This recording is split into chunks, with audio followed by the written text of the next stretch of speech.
en el libro del Evangelio según San Lucas, capítulo 15, verso 37. Amén.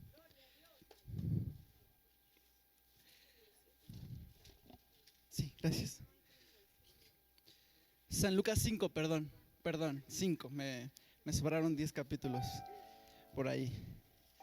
Vamos a leer del 37 al 39. Amén. Si ya lo tiene, puede glorificar el nombre de Dios, y cuando la mayoría lo tengamos, ya vamos a empezar a leerlo. Amén. Dice la palabra de Dios en el nombre del Padre, del Hijo y del Espíritu Santo. Vamos a leer desde el 36, amén. Y les dijo también una parábola: nadie corta un pedazo de un vestido nuevo y lo pone en un vestido viejo. Pues si lo hace, no solamente rompe el nuevo, sino que el remiendo sacado de él no armoniza con el viejo.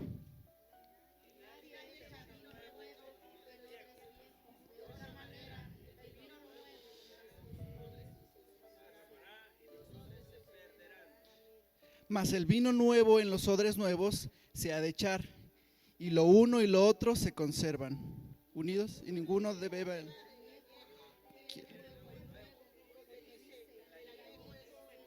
Amén. Vamos a hacer una breve oración. Quiero pedirle que, así como está puesto de pie, cierre sus ojos y vamos a orar porque esta palabra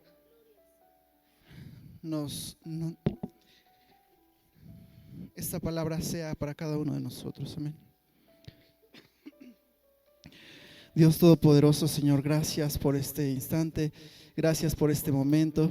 Te pido, Padre, que tú nos guardes, que tú nos cuides, nos protejas, Señor, de cualquier mal, de cualquier impedimento, de cualquier problema, Señor, pero que seas tú el único obrando en este momento.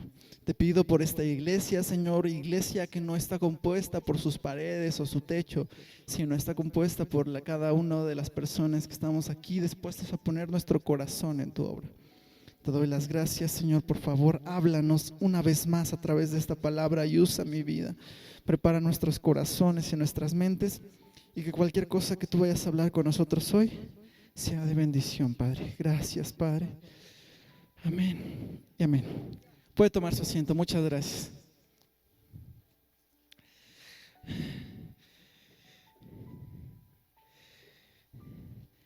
Yo no sé si usted se ha dado cuenta que hay un pequeño cambio en esta iglesia.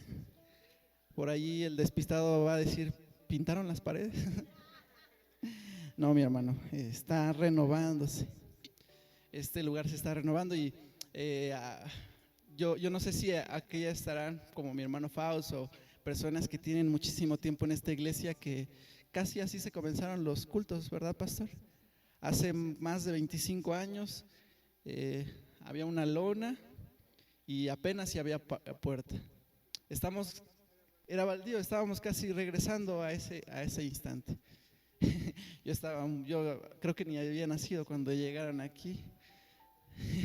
Entonces se siente un poco extraño estar en este lugar. De repente hasta pareciera que estamos más afuera que adentro. Pero gracias a Dios que las cosas se están dando de alguna forma, y yo quiero hablarle de un tema específico, y para esto quiero platicarle un pequeño dato cultural, si lo quiere ver así, o de conocimiento. No sé si sabía usted que cuando una persona está atravesando un proceso penal, por ejemplo, que están a punto de llevarlo a la cárcel, si él mismo va y se entrega, se reduce por mucho su condena. Sin embargo, si se esconde, su condena aumenta. Porque hay algo que se llama conducta procesal, es decir, cómo se comporta la persona que está siendo acusada. Si él se comporta de una forma voluntaria y se acerca a reconocer su error, el juez lo toma en cuenta y reduce su condena.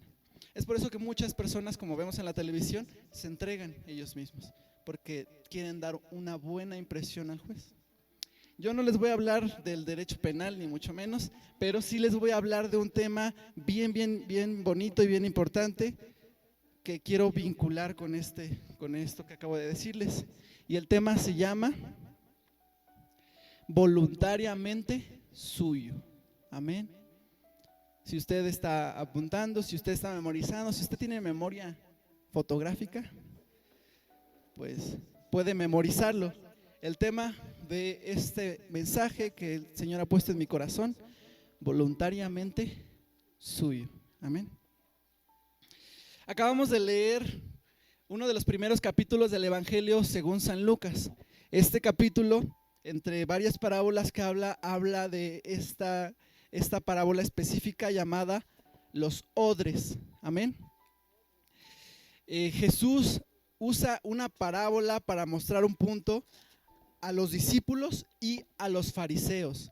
Dice la palabra que habían unos hombres llamados fariseos que todo el tiempo estaban buscando escuchar la palabra que Jesús decía para atacarlo, para acusarlo, para buscar a ver en qué se equivoca y decir, hey, eso está mal.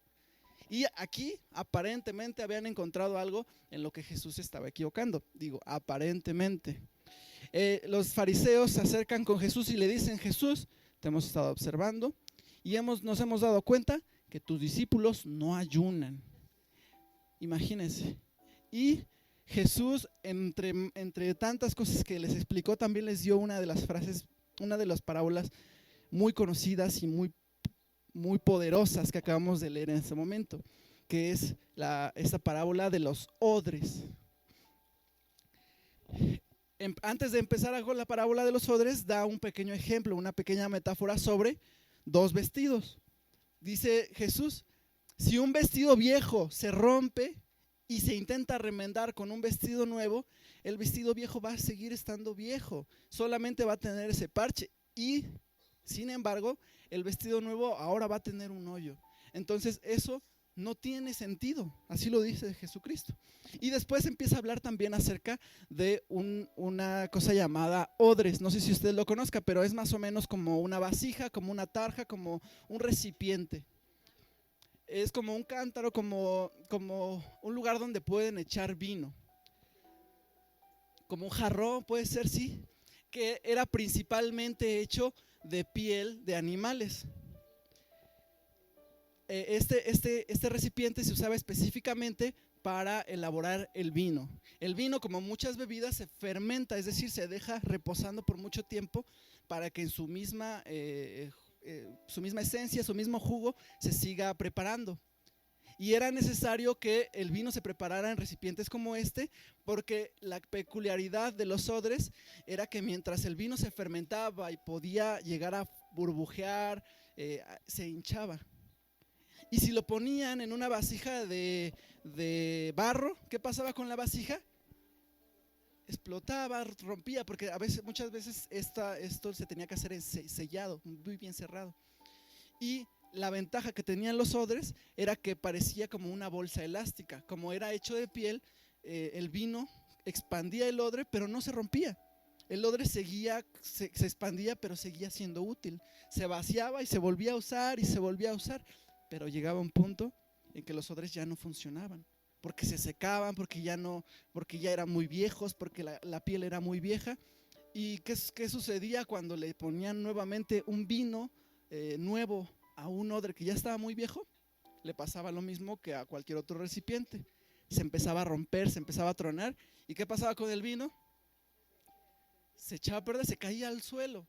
Entonces Jesús les llama la atención con esta parábola porque ellos ya conocían esto. Ellos ya sabían que solamente una persona con nada de experiencia, ignorante en la materia, iba a poner vino nuevo en un odre viejo. ¿Qué pasaba con este odre? Mejor lo rompían y preparaban otra cosa con esa piel y ya no la usaban para el vino.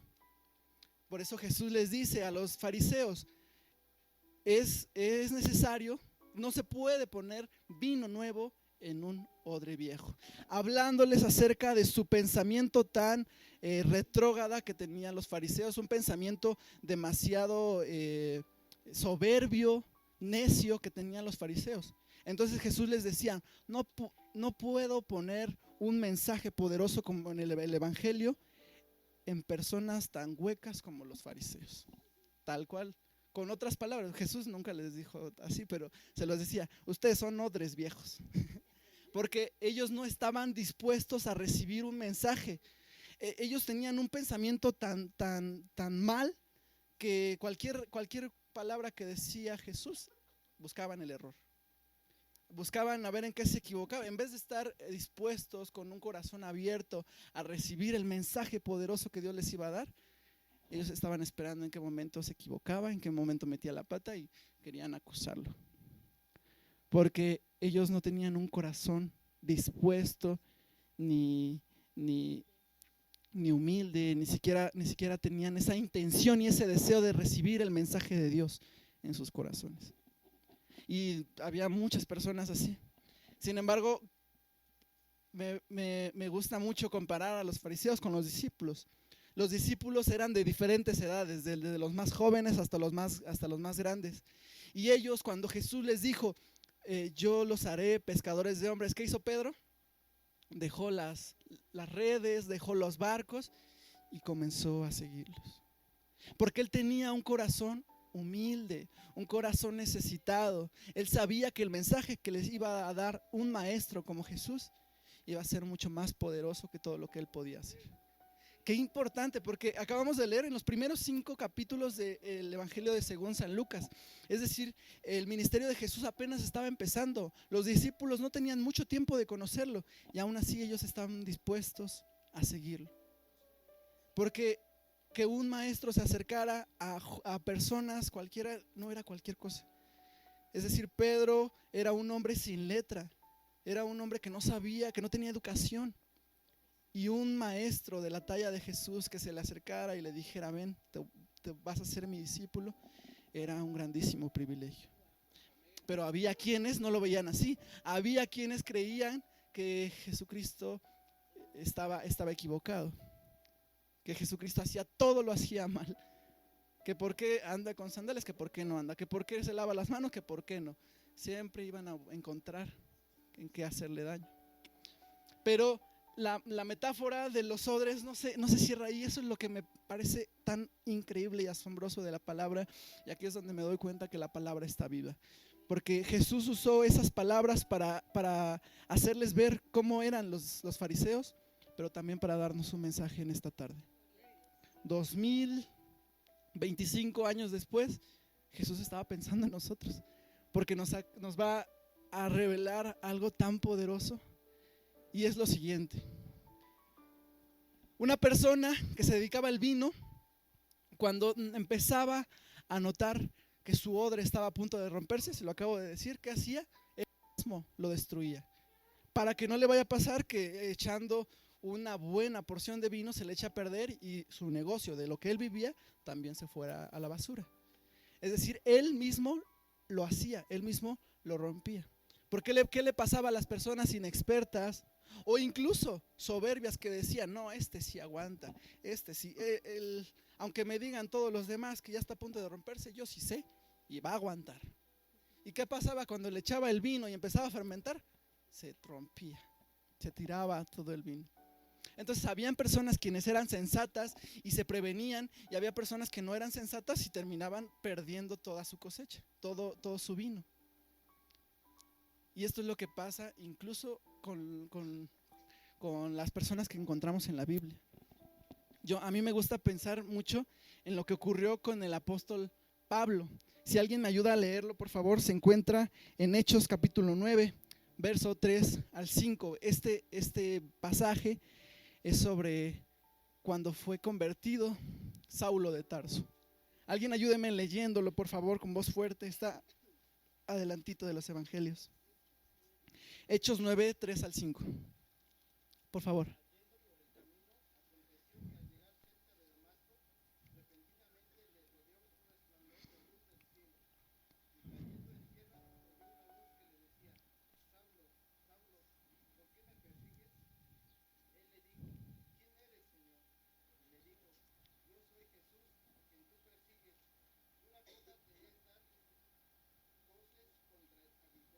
Amén. Muchas gracias, mi hermano.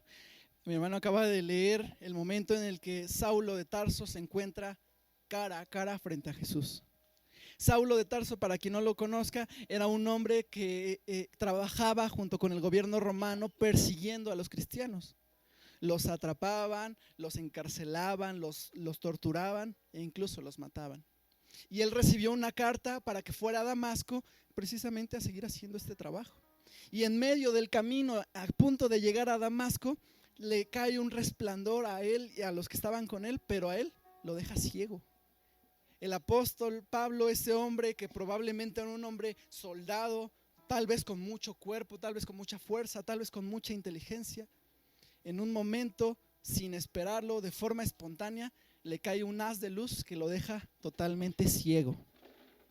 ¿Se da cuenta? Este hombre, no importaba si era un hombre fuerte, si era un hombre inteligente, si era un hombre muy hábil, si era un hombre que no era hábil, en ese momento le cae una haz de luz y lo deja totalmente ciego. ¿Y qué es lo que le dice Jesús en medio de esta situación?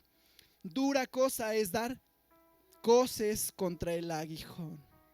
Es decir, qué duro es golpearte o chocarte contra la pared. Santo Dios. Este hombre no importaba lo fuerte que era, lo poderoso que era o la cantidad de gente que estaba a su cargo. En el momento que Dios lo decidió, lo dejó ciego. Y a tientas y como pudo, se refugió dentro de Damasco, y Dios llamó a un hombre llamado Ananías para que fuera a encontrarlo. En medio de esa situación, mientras él estaba ciego, y usted puede decirme, qué injusto parece que era Dios, porque ni siquiera le dio oportunidad, ni siquiera nada más de la nada le dio un golpazo. ¿Sabe? Acompáñenme a Hechos capítulo 7, verso 58. En ese momento, en ese lugar, estaba uno de a los que llaman los primeros mártires, que es Esteban. Por favor, mi hermano.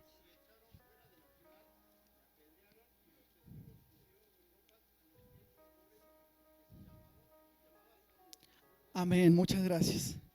La palabra de Dios nos muestra cómo un hombre llamado Esteban, que estaba lleno del Espíritu Santo, va a la ciudad donde vivía Saulo y comienza a predicarles con mucha fuerza, con mucho poder de Dios, sobre todo lo que estaban haciendo mal y sobre todo lo que habían fallado, todo lo que habían pecado. Y ellos, en vez de reconocer sus errores, de reconocer sus pecados, dice la palabra que se enojaron tanto que lo sacaron a la calle, le quitaron las ropas, lo apedrearon hasta matarlo. En medio de esa prédica, en medio de esa matanza, estaba un joven llamado Saulo. Saulo ya había escuchado el mensaje de Dios, ya había escuchado el evangelio, que tenía que arrepentirse en ese momento. Y quién sabe cuántas más veces. Cada vez que atrapaba a un cristiano, quién sabe si el cristiano le decía arrepiéntete antes de que lo matara.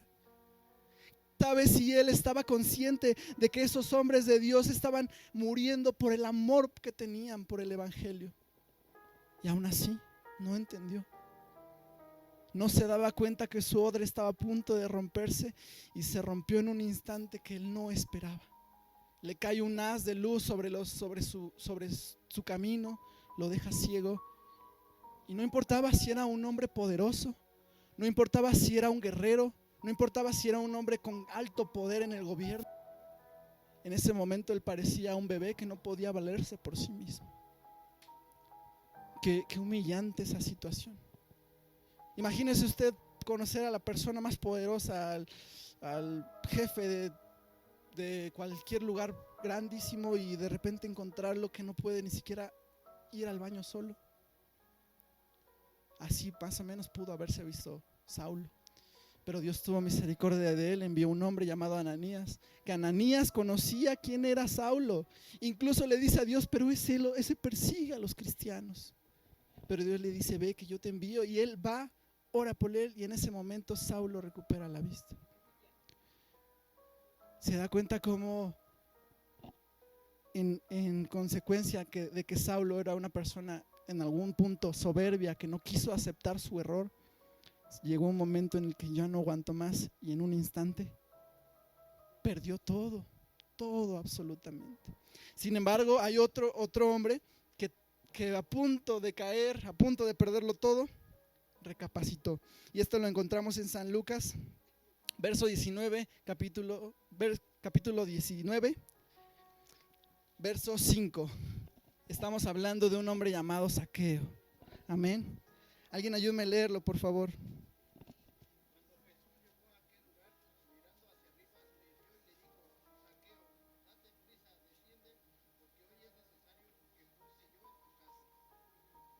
Entonces él descendió.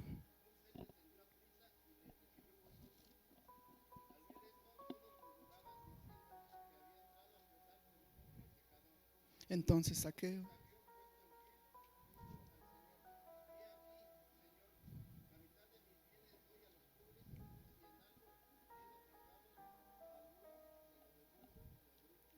Amén.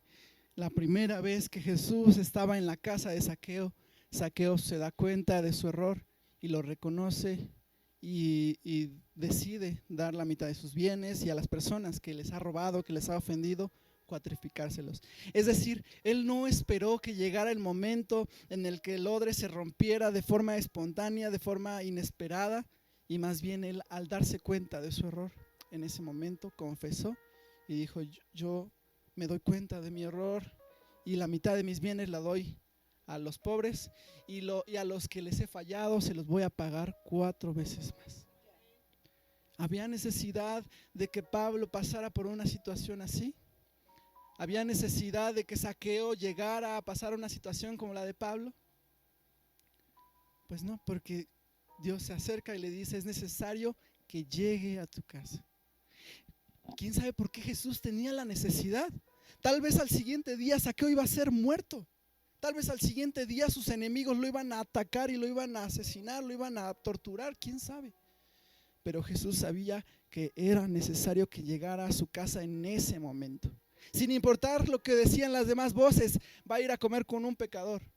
Sin importar lo que decían los demás, Jesús sabía: este es el momento para que yo llegue a la casa de Zaqueo. Mañana quién sabe si habrá oportunidad. Después no sabemos. Estos 2 hombres, Saulo y Zaqueo, recibieron a Jesús, recibieron el perdón de Dios, fueron llenos del Espíritu Santo, eso no me cabe duda. Pero cada uno lo hizo en circunstancias diferentes. Uno lo hizo de forma voluntaria y el otro voluntariamente a fuerzas. ¿Se da cuenta? Y es que Saulo lo entendió mucho después, quien después se le conoció mejor como el apóstol Pablo, y esto lo encontramos en Gálatas 2:20. Es un versículo conocidísimo, a lo mejor hasta se lo sabe de memoria. Alguien ayúdeme a leerlo con voz fuerte.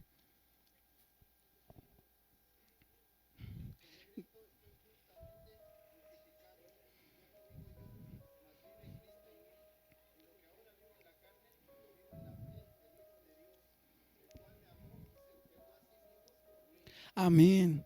Ya no vivo yo, mas vive Cristo en mí. Qué poderoso. Y esto le costó bastante aprenderlo al apóstol Pablo. Cuando llegamos a la carta de Filipenses, él ya había pasado por muchísimas cosas. Ya había sido torturado, ya había pasado hambre, ya había sido perseguido, ya había sido encarcelado. Y él ya había comprendido que su vida ya no le pertenecía netamente, ya le pertenecía solamente a Dios.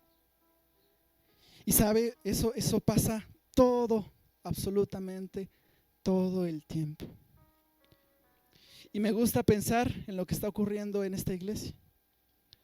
La iglesia tomó la decisión voluntariamente de tirar las paredes, de quitar el techo. ¿Qué hubiese pasado si nos hubiésemos esperado que Dios lo haga? ¿Cómo lo hubiera hecho? ¿A través de un terremoto? ¿A través de algún problema? Imagínense que nosotros estemos aquí en esta iglesia y de repente se nos cayera una lámina, se nos cayera una piedra. Y es porque en ocasiones no estamos listos para lo que está a punto de ocurrir, como el apóstol Pablo. Sin embargo, la iglesia, antes de que el templo, la estructura se cayera por sí sola, mejor nosotros la quitamos. Como aquellos artesanos que prefieren quitar los odres, destrozarlos ellos mismos, que se rompan por sí solos. Es mucho mejor nosotros tomar la decisión de quitar una lámina a la vez que esperar a que un terremoto nos las quite todas y nos caigan encima. En ocasiones estamos esperando que eso Dios haga en nuestras vidas. En ocasiones Dios pone en nuestro corazón situaciones que nos están afectando de una forma muy, muy difícil. Tal vez es una situación de pecado, tal vez es una situación de muerte espiritual, tal vez es una situación personal con mis amigos, con mis familiares. Y Dios pone en nuestro corazón que esto no debe ser así, pero por alguna razón es más fácil ignorarlo. Y esperar que mientras el odre se está rompiendo, tiene ligeras aperturas y decir, todavía no es el momento de arrepentirme, todavía no es el momento de pedir disculpas, todavía no es el momento de acercarme con ese familiar que no hablo desde hace años.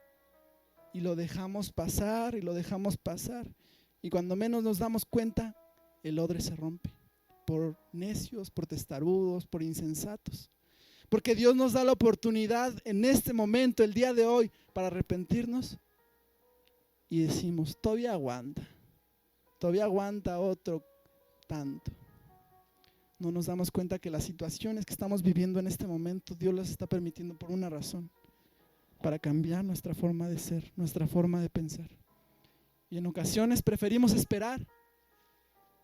Y cuando menos nos damos cuenta, ese familiar al que no hablábamos desde hace años fallece. Ya no le podemos disculparnos, ya no podemos decirle, perdóname por todo lo que hice. Ya soy un hombre nuevo, ya he conocido a Cristo. En ocasiones dejamos pasar tanto las cosas que cuando menos nos damos cuenta el odre se rompe y al mismo tiempo se rompe mi matrimonio, tu matrimonio y ya no hay nada que hacer. O peor aún, seguimos aplazando las cosas y le digo algo, no tenemos la vida comprada. Yo no sé cuántas de esas personas que iban en la línea 12 aquel abril creyeron que iban a seguir trabajando al día siguiente. Fallecieron tantas personas sin darse cuenta. La estructura parecía fuerte, parecía que pues es el metro, lo hace el gobierno de la Ciudad de México, ni modo que esté mal. Y desgraciadamente pasan por una situación terrible. Decían, tal vez al ratito que llegue con mi hijo, al ratito que llegue con mi esposa, ya por fin le voy a poder comprar sus zapatos a mi bebé. Por fin le voy a dar ese abrazo y ese beso que llevo semanas sin darle a mi esposa. Pero no saben que tal vez ya no habrá tiempo mañana. No tenemos la vida comprada, mi hermano. Yo no quiero causarle ningún tipo de miedo. Pero desgraciadamente la maldad en esta tierra es tan grave que al ratito llega una persona fuera de sus facultades mentales, fuera de sí mismo, tal vez en drogas, y por quitarte 50 pesos termina disparándote, termina clavándote un cuchillo. Y eso no tenemos control, ni tú ni yo. De lo único que tenemos control es en este momento, en este instante. Solamente tú sabes lo que estás viviendo en ti mismo, todo lo que te mortifica. Por alguna razón Dios pone en nuestro corazón tanto dolor. Porque Dios tiene misericordia. Y si ha atrasado tanto su venida es porque habemos tantos como usted y como yo que seguimos aplazando el pedirle perdón a Dios. Solamente Dios sabe por qué Él permite que las cosas se den de esa manera. Pero si Él le está permitiendo en esta tarde, bajo esta lona, que se arrepienta de todo lo malo que ha hecho, de todo lo malo que le ha hecho a su hermano, a su vecino, a su amigo, a su familiar, es el momento. No se espere a mañana, no se espere a la siguiente semana, no se espere a que tenga tiempo. Es momento de acercarnos y ponernos a cuentas con Dios y con todos los que nos rodean. Dios nos permite en este momento y poder decir, como dice el apóstol Pablo, ya no vivo yo, vive Cristo en mí. Porque el miedo y la ansiedad sobre vivir un año más, un día más, 5 años más, no nos corresponde. Más bien podemos imitar al apóstol Pablo y decir, ya no vivo yo. Ya no me da miedo si el día de mañana me muero, porque yo estoy bien con mis seres queridos, con mi familia, con mis amigos, con los que me rodean. Ya solamente vivo para Cristo. Y si Él me decide llevar hoy, gloria a Dios. Si me decide llevar mañana, gloria a Dios. Si me decide llevar en 10 años, gloria a Dios. Y no depender del miedo de qué va a pasar mañana, qué va a pasar al ratito, qué va a pasar dentro de 10 años. Yo quiero invitarle en esta tarde, mi hermano, que usted sea como estos artesanos que voluntariamente deciden ser quebrantados por Dios. Como estos artesanos que no están esperando a ver en qué momento todo cae. A lo mejor un odre que está súper lleno nada más está esperando una gotita para romperse. No esperemos el momento en el que Dios nos llame cuando ya no haya otra forma. Decidamos hoy a decirle: Padre, te entrego mi vida, yo quiero vivir de acuerdo a tu voluntad, Señor. Y ayúdame a renovar mis votos, mi vida, mi forma de ser. Y no esperar ese momento que me quebrantes tú con fuerza, Señor. Póngase de pie, vamos a hacer una oración.